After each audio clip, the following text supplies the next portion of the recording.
favorite questions now because you have so many fans, and when they found out that I was going to come and talk to you, they went completely nuts. So we'll do one each starting now. For Fawad, Monica wants to know, how is filming in Bollywood different from filming in Pakistan? That's not a tough one.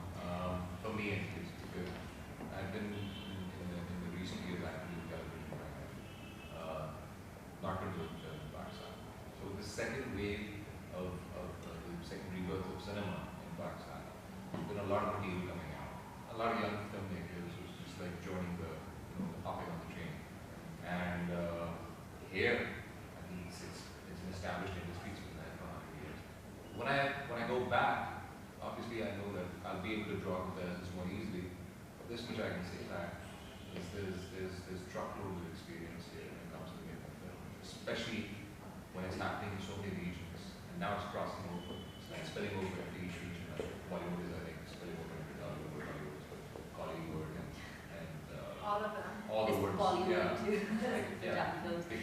So Sneha wanted to know, since she feels like a little bit of a misfit since she's a teenager, how do you, and when did you sort of blossom into this? Everyone knows you as this fashionista now. And when, were you ever a misfit? I think I'm still a misfit. No. I know, I honestly think so. That's the whole khoobsurati of it, I think, in a way where you should always try to be yourself. I was in school, in boarding school, and I did not have much money at all at that point.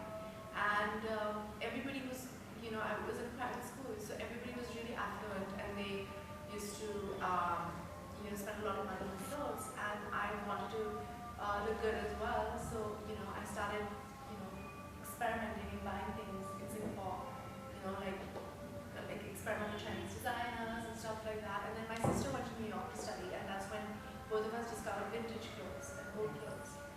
And that's when we just started like mixing and matching and putting things together from high street and vintage, and just creating our own style, creating our own identity. When I joined this industry, in fact, I used to dress a certain way, and a lot of people made a lot of fun of me in the beginning. Really? What are these clothes that she's wearing? Purani kapde pehn ke rehti hai. And people used to say all sorts of things to me, and which is fine. I was okay with it. But eventually, it caught on with girls who were misfits, and they realized that as a regular girl, you don't have to wear bodycon dresses all the time. So how do you guys handle it, especially in the limelight, all the time? And I think as bloggers, we say it because we have to comment on people's fashion and style and their movies all the time. How do you take it? Do you have to be like thick-skinned about it, and can you still bring out the emotion in your film when you see good, you see bad, you see all these comments? I don't know. What do you think? What do you do, Prinsley?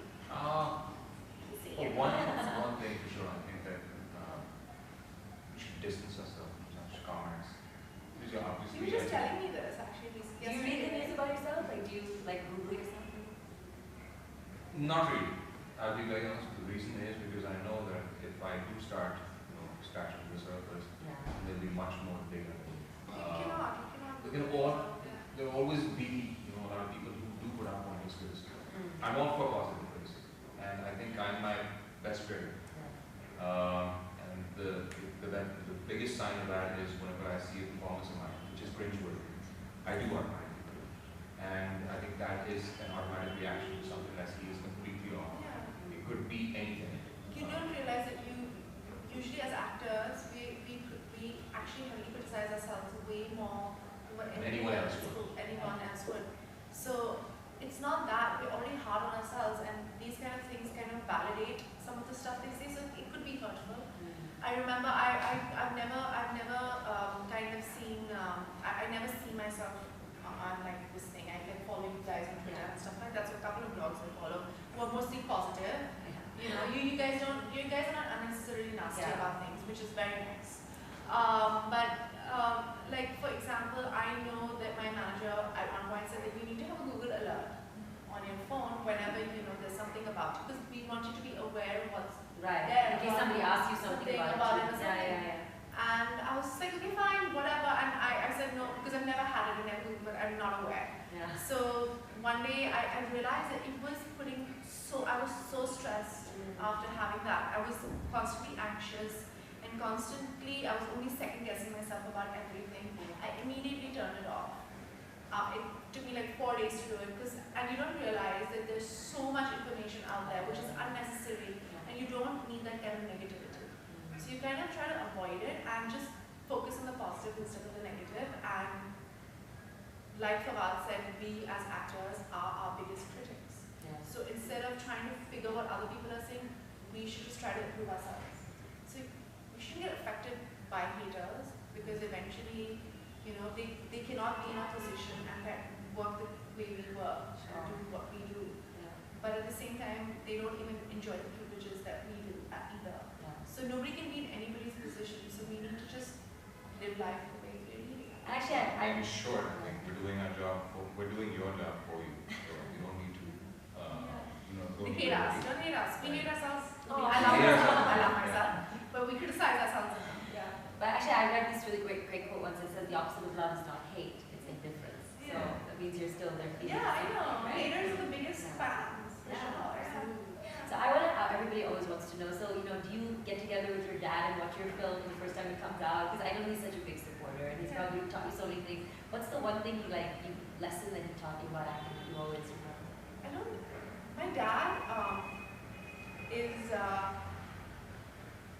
What do I say about my dad? Okay, so my dad is my biggest supporter, but he supports me as a human being as opposed to an actor. Yeah. So it's all about learning. It's not about like making. Okay. So it's not about. I don't think it's anything like. Yeah, he does. I cannot sit with my father and watch a movie.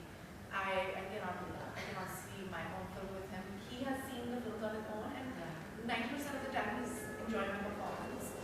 And he does have one or two pointers for me, but if he has to criticize me on anything, it's mostly my behavior, or the way I am, or the way I conduct myself, or anything. What does he say?